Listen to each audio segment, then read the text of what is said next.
Janasena party గురించి పవన్ కళ్యాణ్ గారి గురించి రెండు ముఖ్యమైనటువంటి అంశాలు నేను ఈరోజు మాట్లాడబోతున్నా. అందులో మొదటి అంశం వచ్చేసి నిన్న జనసేన పార్టీకి సంబంధించి జరిగినటువంటి జనరల్ బాడీ మీటింగ్. ఈ మీటింగ్లో ఒక వింత విషయం జరిగింది. జనరల్గా మనము ఎవరినైనా మన ఇంటికో లేదంటే మన ఆఫీస్కో పిలుస్తాం, ఏదైనా పని ఉంటే పిలిచి వాళ్ళు వచ్చిన తర్వాత ఏదో మాట పెరిగి మనకి కోపం వచ్చి మనం జనరల్గా ఏం చేస్తాము, గెట్ అవుట్ అంటాం ఎవరినైనా సరే. ఎందుకంటే ఇల్లు మనది కాబట్టి, ఆఫీసు మనది కాబట్టి గెట్ అవుట్ అంటాం. కానీ పవన్ కళ్యాణ్ గారు నిన్న వింతగా ఆయనే లేచి వచ్చేశారు ఆయన పార్టీ జనరల్ బాడీ మీటింగ్ నుంచి. ఇది వింతగా అనిపించింది. చాలామంది దీని మీద స్పందించారు. అదేంటి, పవన్ కళ్యాణ్ గారు ఆ పార్టీ ప్రెసిడెంట్ కదా, పవన్ కళ్యాణ్ గారే ఆ పార్టీని స్థాపించారు కదా, మరి ఆయన లేచి రావడం ఏంటి? ఎవరి మీదో కోపం వస్తే జనరల్గా వాళ్ళని గెట్అవుట్ అన్నారు, కానీ ఈయన గెట్అవుట్ అయిపోయాడేంటి అని చెప్పేసి చాలామంది ఈ విషయం మీద నవ్వుకున్నారు, కమెంట్స్ అనేది చేశారు. అసలు జరిగిన విషయం ఏంటి అంటే, అక్కడ ఎమ్మెల్యేల మీద పవన్ కళ్యాణ్ గారికి కొంత కోపం, కొంత అసహనం అన్నది పెరిగిపోయింది జనసేన పార్టీ ఎమ్మెల్యేలు నాయకుల మీద. అందుకే అది తట్టుకోలేక ఏం చేయాలో అర్థం కాక ఆయన లేచి వచ్చేశారు అని చెప్పేసి కొంతమంది మాట్లాడుకుంటున్నారు. కొన్ని మెయిన్ మీడియా ఛానల్లో అయితే డైరెక్ట్గా పవన్ కళ్యాణ్ గారు ప్రతి మాటకి నేనే మాట్లాడాలా, ప్రతి విషయంలో నేనే స్పందించాలా, మీరేం చేస్తున్నారు, మీరు కూడా స్పందించండి అని చెప్పేసి ఆయన సొంత పార్టీ నాయకుల మీద కొంత ఆయన చురుబురులాడినట్టుగా కొంతమంది మాట్లాడుకుంటున్నారు. అందులో ఎన్ని నిజాలు ఉన్నాయి, ఎంత నిజం అన్నది మనకు తెలియదు, కానీ మెయిన్ స్ట్రీమ్ మీడియాలో అయితే ఇది వచ్చింది. నేను కూడా చదివా, మీరు కూడా చూసే ఉంటారు. పవన్ కళ్యాణ్ గారి వాదన ఏంటి అంటే, ప్రతి విషయంలో నేనే మాట్లాడాలా, మీరు మాట్లాడరు ఎందుకు అని చెప్పి నాయకులను అడుగుతున్నాడు. పవన్ కళ్యాణ్ గారు ఏం మాట్లాడాలి? వాళ్ళేం పాపం ఏం మాట్లాడతారు? వాళ్ళ మీద ఏదో కష్టం వస్తే వాళ్ళని టీడీపీ నాయకులు తిడుతుంటే, మీ కార్యకర్తల్ని టీడీపీ నాయకులు కొడుతుంటే, మీరు కార్యకర్తల్ని నాయకుల్ని పట్టించుకున్నప్పుడు మీకేదో కష్టం వస్తే, పార్టీకి ఏదో కష్టం వస్తే కార్యకర్తలు నాయకులు ఎట్లా పట్టించుకుంటారు? దయచేసి ఒకసారి ఆలోచించండి. చంద్రబాబు నాయుడు గారిని ఉదాహరణగా తీసుకుందాం. అంటే జనరల్గా జగన్మోహన్ రెడ్డి గారిని ఉదాహరణగా తీసుకుంటే మీకు నచ్చదు కాబట్టి చంద్రబాబు నాయుడు గారిని తీసుకుందాం. చంద్రబాబు నాయుడు గారు కార్యకర్తల్ని చాలా బాగా చూసుకుంటాడు. చంద్రబాబు నాయుడు గారు ఆయన నాయకుల్ని కూడా చాలా బాగా చూసుకుంటాడు. కార్యకర్తలకైతే ఏకంగా ఆయన ఇన్సూరెన్స్ లాంటివి ఇవ్వడము, మొన్న ఆయన ఒక స్టేట్మెంట్ ఇచ్చారు, లంచ్ టైంలో ఎవరు వచ్చినా భోంచేసి వెళ్ళాలి అని చెప్పేసి. అంటే కార్యకర్తలను చాలా ప్రేమిస్తాడు చంద్రబాబు నాయుడు గారు. మరి ఆయనతో నడుస్తున్నటువంటి మీరు మీ పార్టీ కార్యకర్తల్ని పట్టించుకున్నారు ఎప్పుడన్నా? వాళ్ళ బాగోగులు చూశారా? వాళ్ళని టీడీపీ వాళ్ళు కొడుతుంటే, టీడీపీ వాళ్ళు నోటికొచ్చినట్టు అమనాబూతులు తిడుతుంటే మీరు మాత్రం పట్టించుకోరు. 15 ఏళ్ళు కలిసి సంసారం చేయాలి, అన్నీ గమ్మున మూసుకోండి అని చెప్పేసి మీరు ఉల్టా మీ కార్యకర్తలకి చెప్తారు. అట్లాంటప్పుడు మీ కార్యకర్తలు మిమ్మల్ని ఎట్లా పట్టించుకుంటారు? మీరు నాయకుడై కార్యకర్తలను పట్టించుకోకపోతే, మీరు నాయకుడై మీ నాయకుల్ని పట్టించుకోకపోతే వాళ్ళు మిమ్మల్ని ఎట్లా పట్టించుకుంటారు? ఓసారి ఆలోచించండి. సరే, ఓకే, పవన్ కళ్యాణ్ కాబట్టి, ఆయన జనసేన పార్టీ అధ్యక్షుడు కాబట్టి, లేదా పవర్ స్టార్ కాబట్టి ఆయన పట్టించుకుంటారు, ఆయన మీద ప్రేమ ఉంది అనుకుందాం. ఏ విషయంలో పట్టించుకోవాలి మిమ్మల్ని పవన్ కళ్యాణ్ గారు? మీరు పెంట చేస్తుంటే ఆ పెంట ఎవరు మాత్రం ఎత్తారు? ఒకప్పుడు ఎన్నికలకు ముందు సుగాలి ప్రీతి అని చెప్పేసి మీరు మొదలుపెట్టిన పెంట ఈ రోజుకు కూడా పాపం కడుగుతున్నది ఎవరు అంటే మీ నాయకులే, మీ కార్యకర్తలే. ప్రతి చోట వాళ్ళు ఎంత చేయగలరో అంత చేస్తున్నారు. అయినా కూడా వాళ్ళకి కనీస గౌరవం ఇవ్వకుండా మీరు ఉల్టా మీరెందుకు మాట్లాడతలేరు అని చెప్పేసి మీరే ఈరోజు చురుబుర్రలు ఆడుతున్నారు. ఇష్టారీతిన మైకు దొరికినప్పుడు రెచ్చిపోవడం మీకు అలవాటు, ఇష్టారీతిన మాట్లాడడం మీకు అలవాటు. సుగాలి ప్రీతి అన్నారు, అదేదో రంగులేశ్వరు అన్నారు, అదేదో ఆడవాళ్ళు మాయమైపోయారు అన్నారు, ఇంకా చాలా చాలా చాలా విషయాలు మాట్లాడి అటు ఇటు పోయి తిరుమల తిరుపతి దేవస్థాన లడ్డు ప్రసాదం యొక్క ప్రతిష్టని మీరు దిగజారిస్తే, మీరు చేసినటువంటి ఈ పాపానికి పాపం వాళ్ళు ప్రాయశ్చిత్తం చేసుకోవాలా? ఒకసారి ఆలోచించండి. అందుకే నాయకుడు అనేవాడు సోబర్గా ఉండాలి, మాట్లాడితే చాలా ఆ మాటలు వినేలాగా ఉండాలి. ఎప్పుడు కూడా పనికిరాని చిల్లల మాటలు మాట్లాడేవాడు నాయకుడు అవ్వడు. ఆలోచించి మాట్లాడాలి.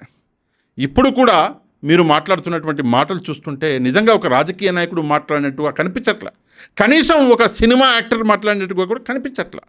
అందుకే మీ నాయకులు మిమ్మల్ని పట్టించుకుంటలేరు. మీ నాయకులు మీ గురించి ఎవడు ఏం వాగినా, ఎవడు ఏం మాట్లాడినా కూడా మీ నాయకులు ఎవరు కౌంటర్ చేయరు. సరే, ఒకళ్ళిద్దరు ఎవరో ఉన్నారు పాపం, వాళ్ళనే బలిపశువుని చేస్తారు, వాళ్ళే వస్తారు కౌంటర్లు అని మీడియా ముందర కూర్చుంటారు, నవ్వుల పాలవుతారు, వెళ్ళిపోతారు.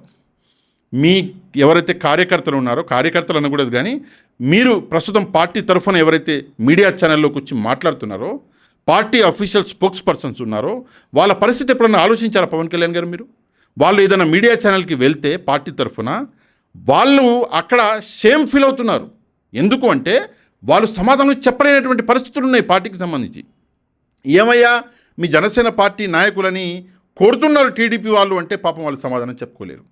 తల కిందికి వేసుకోవాల్సిన పరిస్థితులు ఈరోజు కనిపిస్తున్నాయి. మరి దీనికి ఒక పరిష్కారం ముందుగా మీరు చూపించి మీ నాయకులకి, మీ కార్యకర్తలకి కొంత రెస్పెక్ట్ మీరు ఇచ్చినప్పుడు మీరు కూడా కార్యకర్తలు, నాయకులు మీ గురించి పాజిటివ్గా మాట్లాడాలి, మీ గురించి పోరాడాలి అని చెప్పి ఆశించవచ్చు, తప్పులేదు. కానీ ముందు మీరు రెస్పెక్ట్ ఇవ్వండి. ముందు మీరు వాళ్ళకి కొంత స్పేస్ ఇవ్వండి. అవును, మన పార్టీ మనకు ముఖ్యం.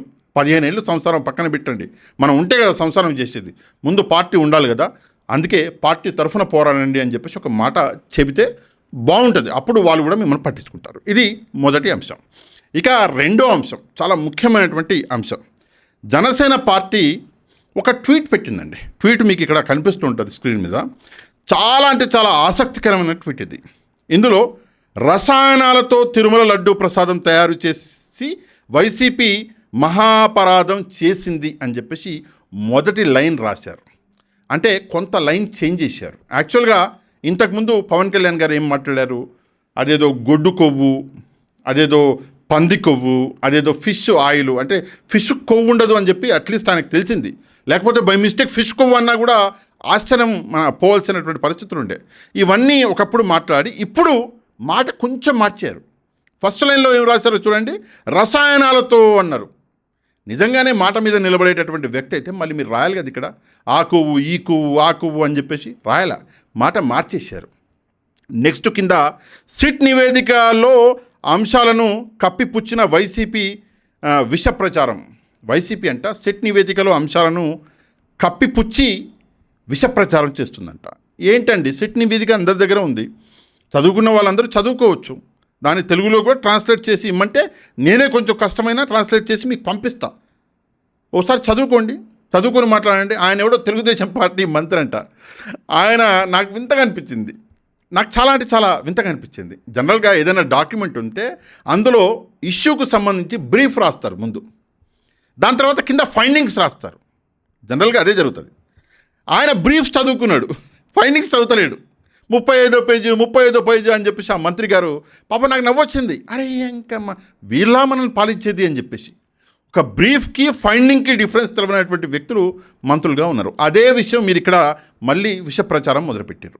వైసీపీ నిజం మాట్లాడతలేదు అని చెప్పేసి, సిట్ నివేదిక గురించి తప్పుడు విషయాలు మాట్లాడుతుందని చెప్పేసి మళ్ళీ ప్రజల్ని మభ్యపెట్టే ప్రయత్నం చేస్తున్నారు. తప్పైపోయింది, క్షమించు స్వామి అని చెప్పేసి చంపాలు బాదుకోవడం పక్కన పెట్టేసి మళ్ళీ విష ప్రచారం.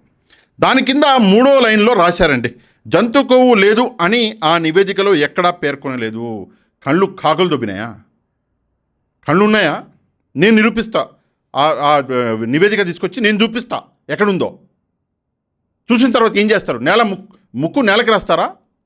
సిగ్గుండాలి ఇంకా అబద్ధాలు చెప్పడానికి. ఇంత అయిన తర్వాత కూడా జంతు కొవ్వు అని మాట్లాడతారా? ఇంత జరిగిన తర్వాత కూడా మీ క్యారెక్టరు ఎక్కడి నుంచో ఎక్కడికో పడిపోయిన తర్వాత కూడా ఇప్పుడు కూడా అదే మాటలు మాట్లాడతారా? పార్టీ మొత్తం ఉందా లేదా అన్న స్థితికి దిగజారిపోయింది మీ పార్టీ. అయినా కూడా మీలో మార్పు అనేది రాలా. నెక్స్ట్ 4వది, లడ్డూలో వినియోగించిన నెయ్యి అసలు నెయ్యే కాదు అని మాట్లాడుతున్నారు. చంద్రబాబు నాయుడు గారిని అడగండి. ఎందుకంటే ఆయన ముఖ్యమంత్రిగా ఛార్జ్ తీసుకున్న తర్వాతే జరిగింది సంఘటన. మీరు ఉప ముఖ్యమంత్రిగా ఛార్జ్ తీసుకున్న తర్వాతే జరిగింది. మిమ్మల్ని కదా అడిగేది, అది కల్తీ నెయ్యే కాదా అని చెప్పేసి. మిమ్మల్ని కదా ప్రశ్నించవలసింది ప్రజలు, మిమ్మల్ని కదా నిలదీయవలసింది ప్రజలు. అసలు శాంపిల్స్ కలెక్ట్ చేసేటప్పుడు ఈఓ ఎవరండి? శ్యామలరావు గారు కదా. శ్యామలరావు గారు ఎప్పుడు వచ్చారు? మీరు పెట్టిన ఈఓ కదా. మీ హయాంలో కదా శాంపుల్ కలెక్ట్ చేసింది. మీ హయాంలో శాంపుల్ కలెక్ట్ చేస్తే ఆ తప్పు మీది కాకుండా వైసీపీది అవుతుందా? సిగ్గుండాలి మనకు మాట్లాడడానికి. ఇక కింద ఒక లాజిక్ రాశారండి, చాలా మంచి విషయం రాశారు. 400కి నువ్వుల నూనె దొరకదు, అలాంటిది ఆవు నెయ్యి ఎలా ఇచ్చారు అని చెప్పేసి పవన్ కళ్యాణ్ గారు మాట్లాడారు. చాలా మంచి విషయం మాట్లాడారండి. 400కి నువ్వుల నూనె రాదు, కరెక్ట్. ఆవు నెయ్యి ఎట్లొచ్చింది? మరి ఇప్పుడు ఎంత కొంటున్నారండి తిరుమలలో? మరి ఇప్పుడు ఎట్లొస్తుంది ఆవు నెయ్యి? 370 380 అనుకుంటా. ఎట్లా వస్తుంది? ఓసారి చంద్రబాబు నాయుడు గారిని అడగండి. రాదు అన్నది మీరు చెప్పిన మాట నిజమే, ఒప్పుకుంటాను నేను. మరి ఇప్పుడు 400 రూపాయల కంటే తక్కువలోనే చంద్రబాబు నాయుడు గారు కొంటున్నారు కదా. మీరు కూడా ఉప ముఖ్యమంత్రి కదా, మర్చిపోయాను నేనే మర్చిపోతున్నా. మీరు కొంటున్నారు కదా, ఎట్లా కొంటున్నారు? 400 రూపాయలకి హెరిటేజ్ నెయ్యే రాదు. మరి ఎట్లా కొంటున్నారు పవన్ కళ్యాణ్ గారు ఇప్పుడు, చంద్రబాబు నాయుడు గారు ఇప్పుడు? ఒకసారి సమాధానం చెప్పండి. ఏమి రాయాలో ట్వీట్లో అది కూడా తెలియదు మీకు. ఏమి రాయాలో ట్వీట్లో అది కూడా తెలియదు మీకు మీరే గుంట తవ్వుకుంటున్నారు. అధికారంలో ఉన్నది మీరు. ప్రస్తుతం ఎంత కొంటున్నారు నెయ్యి కిలో? ఆ మాత్రం జ్ఞానం మీకు లేదా?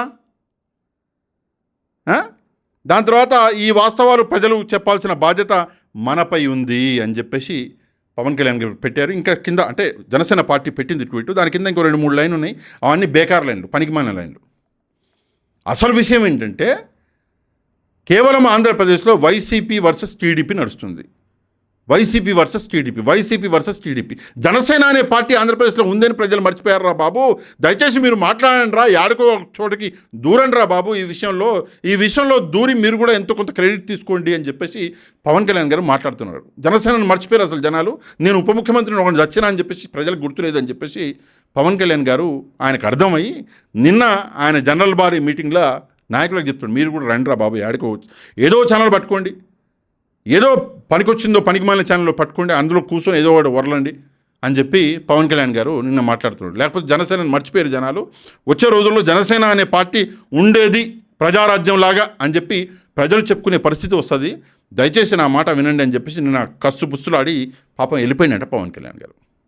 ఏది ఏమైనప్పటికీ కూడా తప్పు చేయడం అన్నది సహజం, కానీ కావాలని చెప్పేసి రాజకీయ స్వలాభం కోసం తప్పు చేయడం అన్నది పాపం చేసినాక అట్లీస్ట్ ఎప్పుడన్నా మనుషులం అని చెప్పేసి గుర్తించి ఆ పాపానికి క్షమాపణలు కోరుకోండి. సరే, ఏదేమైనప్పటికీ కూడా పవన్ కళ్యాణ్ గారు అడిగిన ప్రశ్న నేను కూడా మిమ్మల్ని అడుగుతున్నా. 400 రూపాయలకి నువ్వుల నూనె రాదు, అట్లాంటిది ప్రస్తుతము తిరుమలలో నెయ్యి ఎంత కొంటున్నారు మీకు తెలిస్తే తప్పకుండా కమెంట్ చేయండి. కమెంట్తో పాటు మన వీడియోని ఒక లైక్ చేసి మన ఛానల్ని సబ్స్క్రైబ్ చేసుకొని వాళ్ళు ఛానల్ని కూడా సబ్స్క్రైబ్ చేసుకోండి. నెక్స్ట్ వీడియోలో మళ్ళీ కలుద్దాం. అంతవరకు థ్యాంక్ యూ వెరీ మచ్. జై హింద్.